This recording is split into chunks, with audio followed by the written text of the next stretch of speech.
Are you thinking that interactive films could be a useful way to engage learners, but you don't know how to make them? This short instructional film shows you how to make films interactive using H5P software.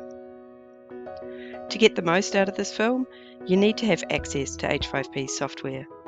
H5P.com accounts will connect easily to most online learning systems. You will have more options available if you also have a film editing software. Adobe Premiere Pro is the film industry gold standard, and it can be a bit tricky to use, so there's plenty of great videos out there on how to use it. There's also some other ones that are really useful. Cyberlink, Coral, iMovie is really easy to use, VideoPad 2, Final Cut Pro, and Pinnacle. First, you need a film. Can I just grab a film from YouTube and make that interactive? Well, yes, but if you do not own that YouTube film, you might run into troubles. The owner might delete the film from YouTube and suddenly you can't access it anymore. The owner might not be too happy about you using it, so you should seek their permission first if that's possible. Okay, can I use my smartphone to record something? Yes, and if you do, make sure that you put the film on landscape, not portrait. Also, you could try making a film using an inexpensive software like Doodly. Here's Doodly here.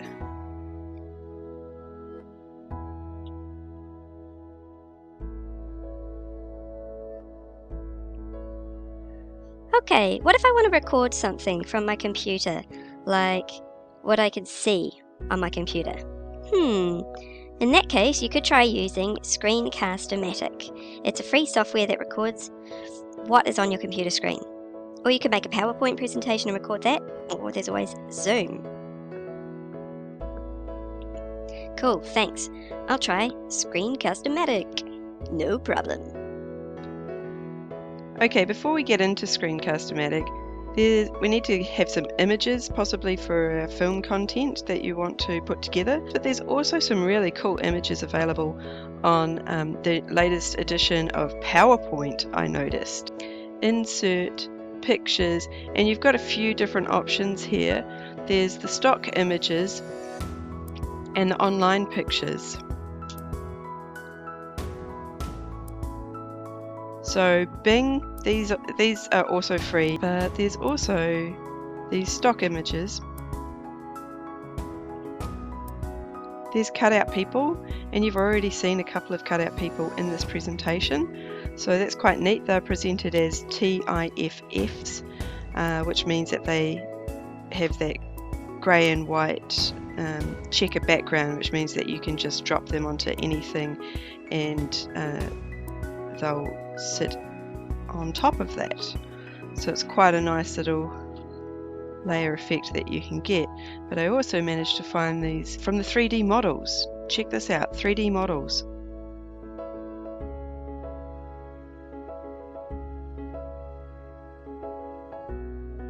Must be a big one. Oh, because it's complex. Oh, because it actually does stuff. So you've got a heart that's pumping, and you can move this around to change the angle. Come on, that's cool. That's cool, people. I love that. And you can make it teeny tiny, and it can just sit there beating around in the background of your film. These other ones are pretty cool as well. You can change the angles again, get a good idea of exactly where that stomach goes to. And you'll notice as you're watching this that the moving image here really does capture your attention. You can't sort of help but look at it. So it's quite different from these static images that we've got. Although static images can also be useful in a film, especially when we make it interactive. We can do all kinds of things in H5P, like using hotspots to get people to pay particular attention to different parts of an image. So for example, if you had this image here, you might be getting your learners to focus on identifying what these different parts of this device are and what they do. Okay, so that's images. Now, Screencast-O-Matic.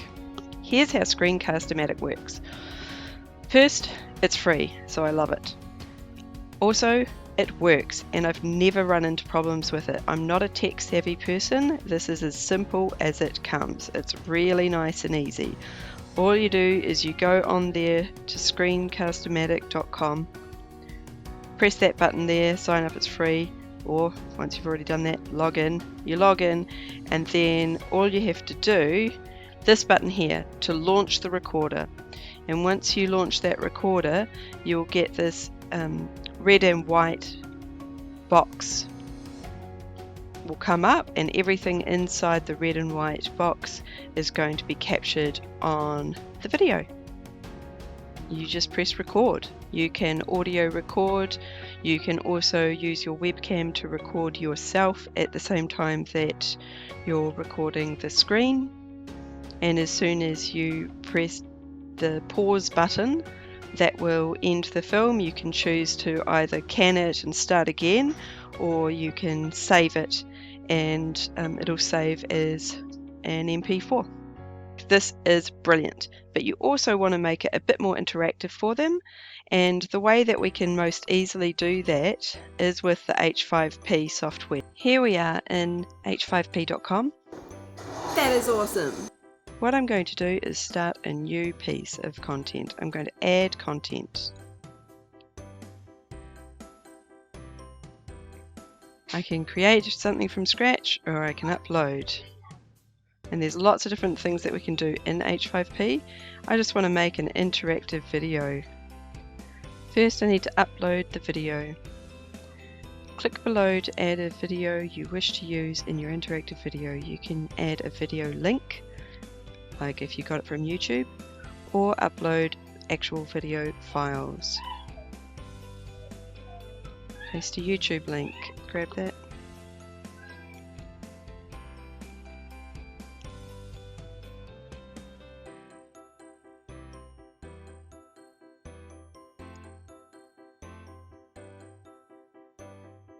Adding an interaction here. See this little dot? I just made that. That's a little interaction. We want to add an interaction. We can add all kinds of interactions. We could add a statement. And this is fun fact about flax.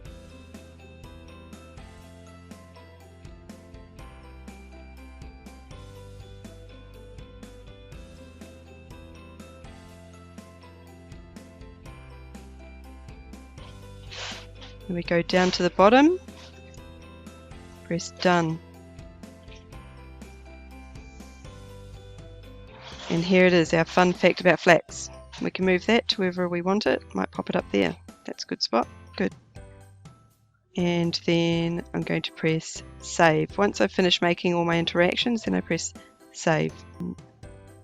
And I can also make the interaction that the learner can't continue watching the film until they have answered this question that we're putting in there.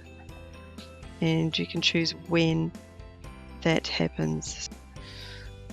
So here you can see there are now 2 interactions at the bottom there, and they'll come up just as we play them.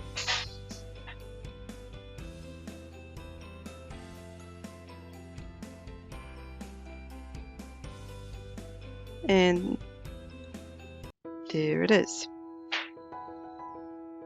So the question, how many pieces of flax should be folded back onto the mat kete in order to create a strong corner? And the answer is 1 by 1. Oh, no, that's right, it's 3 by 3. So I can retry 3 by 3. Great, and I got that one right. And now I can continue watching the film. You can make it so that those questions that turn up during a film are graded if you want to.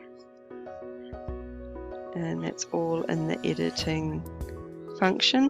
So let's go back to, leave.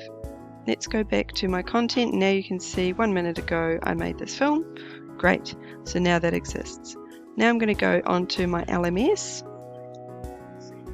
and here's a page that I want to add that film into. So I'm going to go to the plug. See that plug right there? And there it is, H5P. Yippee! And there's the film I want.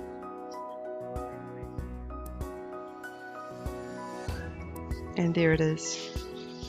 So once it's uploaded onto the LMS, I can still edit it if I want to, even if it's live to learners at the time.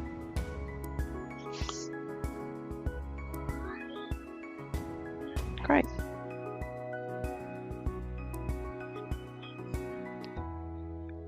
So there it is, fun fact about flax. Now the only reason that this stuff is coming up is because I've grabbed a YouTube video from my YouTube channel.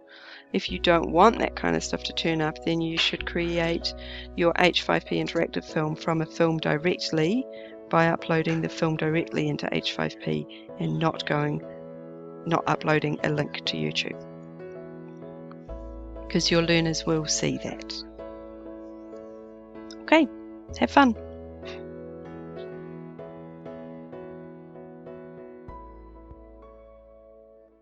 H5P, people.